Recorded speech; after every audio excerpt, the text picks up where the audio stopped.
Yang kita maksud adalah dalam pemahaman dua alat bukti, minimal dua alat bukti itu adalah bukti material. Ya, bukti material setiap dari unsur-unsur tersebut sehingga membuat terang perkara tersebut sehingga yakin bahwa orang ini layak dijadikan tersangka. Begitu pemahamannya. Kalau hanya sekedar surat-surat, semua surat-surat SK-SK dikumpulkan lalu dijadikan sebagai bukti, wah itu sangat naif, itu sangat berbahaya. Juga tadi disampaikan bahwa tentang kalau itu pun terjadi masalah kebijakan kaitan dengan hukum administrasi negara, biarlah pengadilan yang memutuskan. Itu juga bahaya itu dalam penegakan hukum. Artinya setiap kebijakan dari semua pejabat-pejabat ketika ada keinginan dari para penegak hukum untuk mempidanakan, bisa dipidanakan. Mengenai bebas atau tidaknya nanti biar pengadilan. Tapi kan orang sudah jadi tersangka dulu, orang sudah ditahan dulu. Itulah makanya KUHP mengatur secara rigid, secara jelas, bahkan putusan MK sudah jelas-jelas memahami ini.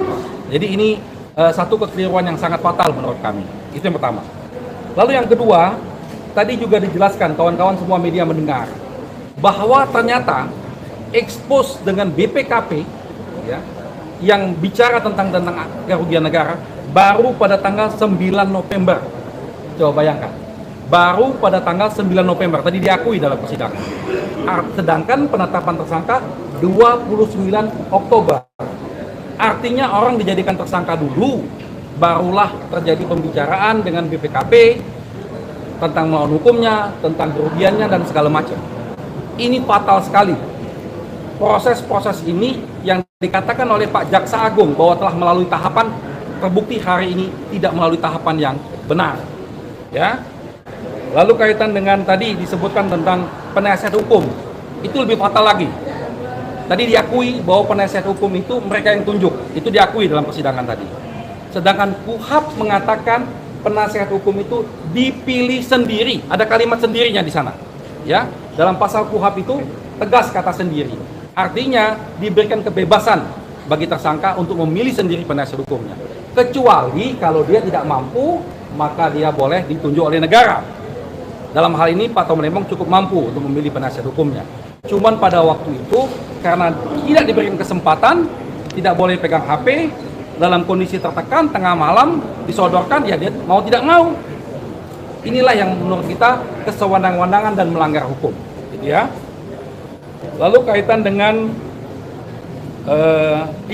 tadi dikatakan bahwa sudah melakukan expose di internal mereka pada tanggal 21 Oktober untuk menetapkan Thomas Trikasih Lembong sebagai tersangka. Pertanyaan kita, kenapa masih dipanggil sebagai saksi? 29 Oktobernya. 21 Oktober sudah disepakati sebagai tersangka. Panggil saja dia sebagai tersangka supaya dia bawa penasihat hukum.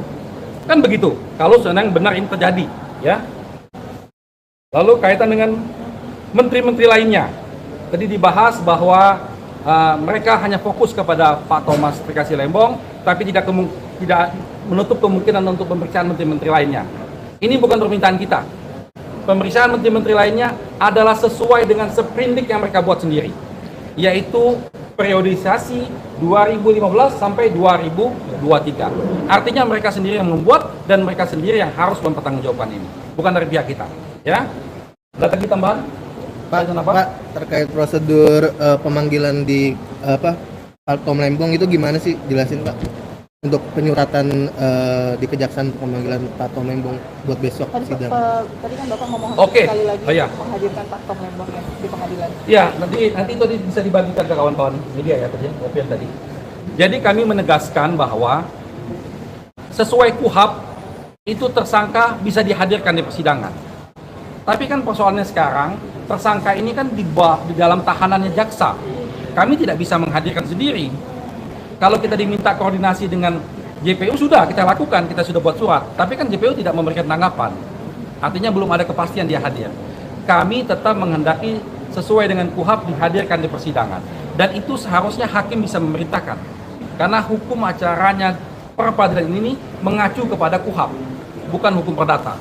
Dalam hukum acara peradilan ini di KUHP, maka ini kepentingan publik, maka hakim bisa memerintahkan menurut kami. Tapi tadi sepertinya hakim selalu menolak untuk memerintahkan jaksa untuk menghadirkan Pak Tom Lembong. Gimana?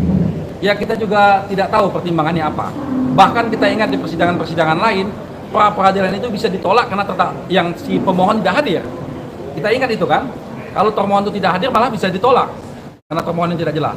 Ini termohonnya justru kita minta hadir karena sesuai dengan KUHP dia harus diperiksa di persidangan ini. Tapi hakim tadi bilangnya kan sudah diberikan kepada kuasa hukum. Ya? Betul, itulah yang kita beda pendapat. Karena pada waktu dia memberikan kuasa hanya hak hukumnya yang kita sampaikan. Tetapi kesaksian ketika bagaimana dia diperiksa, bagaimana dia merasa tertekan ketika pada waktu itu kan dia mengalami sendiri. Itulah yang kita butuhkan keterangannya di persidangan ini. Tadi kan jaksa mengatakan bahwa dalam BAP Pak Thomas Trikasih Lembong menyetujui penasihat hukumnya. Kita kan bisa tanyakan nanti ke dia. Menyetujuinya bagaimana? Orang dalam kondisi terpaksa kok. Nah gitu. Ini yang harus dijelaskan oleh tersangka langsung. Makanya tadi kami tetap secara formil dan minta dicatat dalam peradilan ini bahwa kami sudah meminta pengajuan ini. Seandainya nanti sampai akhir sidang belum dihadirkan juga, tentunya ini akan menjadi pertimbangan kami untuk mengajukan keberatan. Ya, ke pihak-pihak yang terkait, apakah itu ke Komisi Yudisial, apakah itu ke pengawasan atau kemanapun. Itu hak kami sudah sampaikan dalam persidangan dan sudah dicatat dalam persidangan. Oke? Bang, kalau misalkan ini endingnya Tom Lembong nggak bisa dihadir ke persidangan ini bakal merugikan nih Bang, pihak abang gitu gimana? Ya kami merasa dirugikan karena sesuai dengan KUHP dapat dihadirkan. Apa ada kekhawatiran faktanya nggak terungkap atau gimana Bang? Ya banyak hal yang harus disampaikan Pak Tom Lembong secara langsung yang perlu untuk disampaikan di sidang peradilan ini. Ya, oke.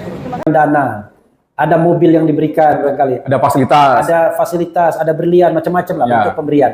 Kalau itu udah kategori suap ya? Ya, jadi ada motif ekonominya. Nah itulah yang menunjukkan bahwa kebijakan itu kebijakan yang mengandung tindak pidana. Oke. Tetapi kalau kebijakan yang salah, ya tidak bisa dipidanakan. Nah, dalam kasus Tom Lembong, saya baru menyerah untuk mengatakan Tom Lembong salah kalau Kejaksaan Agung bisa membuktikan unsur-unsur tadi ya, terima duit, terima barang atau terima sesuatu dari kebijakan itu. Masa skala prioritas orang yang sudah tidak berkuasa lagi lama sekali, lalu kerugiannya pun potensial loss, lalu belum bisa dibuktikan juga kalau uangnya mengalir kepada orang yang bersangkutan. Jadi Bang nggak bisa ya, terlalu mengada-ada ya. Menurut saya sepanjang belum bisa dibuktikan ada aliran ke Tom Lembong secara nyata ya, bukan dibuat-buat. Ya kita mengatakan, waduh ini super politisasi. Jadi. Oke, sekarang kembali ke pertanyaan awal. Kenapa? Ada apa? Nah, kenapa Tom? Apa targetnya? Nah, saya lihat ya, ini pertanyaan kita yang paling utama adalah, ini mohon maaf ya, kerjaan Istana Baru atau Istana Lama? Lah, ngerti kan? Iya. Kita pakai teori konspirasi dan kepentingan. Namanya dalam bahasa kriminal motif. Oke. Ya.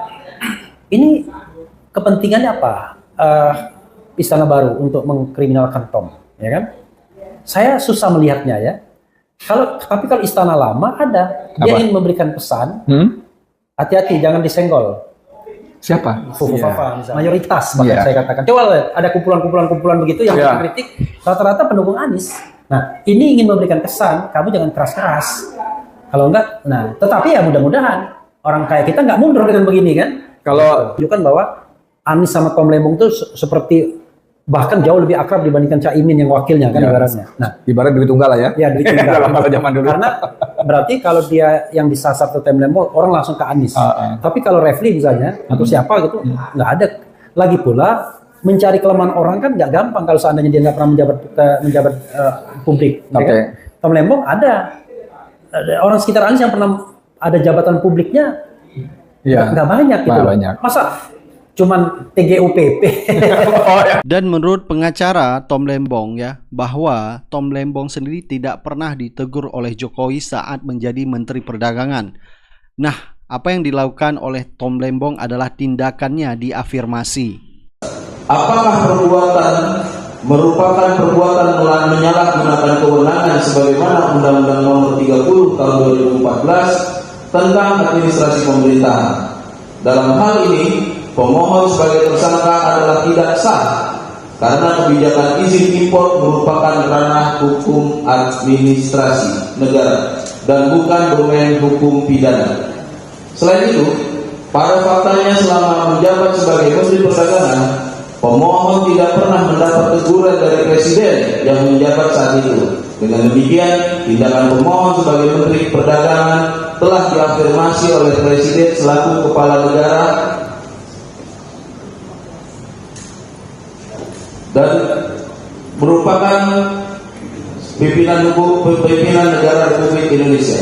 Dengan jadwal sidang bahwa kita punya kesempatan untuk hari Rabu menghadirkan bukti-bukti, lalu hari Kamis nanti adalah ahli-ahli, maka ada beberapa bukti-bukti surat yang sudah kita siapkan yang akan kita hadirkan dalam proses persidangan tersebut. Termasuk salah satunya dari sekian banyak bukti-bukti itu adalah surat penunjukan pengacara oleh pihak kejaksaan. Kejaksaan memberikan penunjukan pengacara, sedangkan menurut KUHAP bahwa pengacara itu dipilih sendiri oleh si tersangka. Nah, ini ada penunjukannya. Di situ menunjukkan bahwa ada hal yang tidak sesuai dengan prosedur dalam KUHAP. Nah, antara lain tentang surat penetapan penahanan, penetapan sebagai tersangka, dan yang lain-lainnya. Kami akan mengajukan beberapa ahli, yaitu ahli tentang perdagangan gula, untuk menjelaskan bahwa tidak benar ada informasi adanya surplus gula tersebut. Satu. Lalu yang kedua, kami akan menghadirkan ahli tentang hukum administrasi negara yang menjelaskan bahwa seorang menteri itu tidak menandatangani izin impor, tapi yang menandatangani itu adalah dirjen. Jadi hal-hal teknis itu dirjen, bukan menteri.